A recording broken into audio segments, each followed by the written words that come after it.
गोदाकाठ महोत्सव 2026 कोपरगावकरांच्या उत्स्फूर्त प्रतिसादाने उत्साहात संपन्न। प्रियदर्शनी इंदिरा महिला मंडळाच्या अध्यक्षा सौ पुष्पाताई काळे व जिल्हा बँकेच्या माजी संचालिका सौ चैतालीताई काळे यांच्या संकल्पनेतून महात्मा गांधी चॅरिटेबल ट्रस्ट प्रदर्शन हॉल कोपरगाव येथे आयोजित करण्यात आलेल्या गोदाकाठ महोत्सवाला 4ही दिवस हजारो नागरिकांनी हजेरी लावत मनसोक्त आनंद लुटला।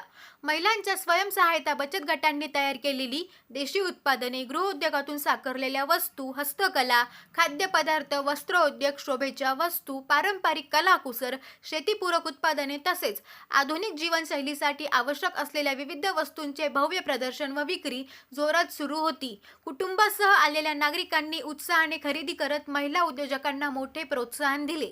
गोदाकाठ महोत्सवाचे 4ही दिवस बालगोपाल नागरिक प्रचंड गर्दी करत होते। महिला बचत गटाचे आर्थिक सक्षमीकरण, शालेय विद्यार्थ्यांना आपले कलागुण सादर करण्यासाठी व्यासपीठ, नृत्य, गायन, नाट्य, समूहगीत, लोककला, देशभक्तीपर सादरीकरणांमधून विद्यार्थ्यांनी आपल्या संस्कृतीचे दर्शन घडविले। यावेळी सुमित कोल्हे यांच्या मार्गदर्शनाखाली तयार केलेले संजीवनी सैनिकी स्कूलचे बँड पथक आकर्षित ठरले।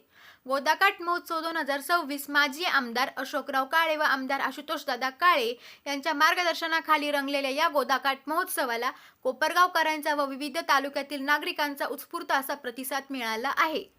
SG न्यूज साठी संतोष जाधव, कोपरगाव।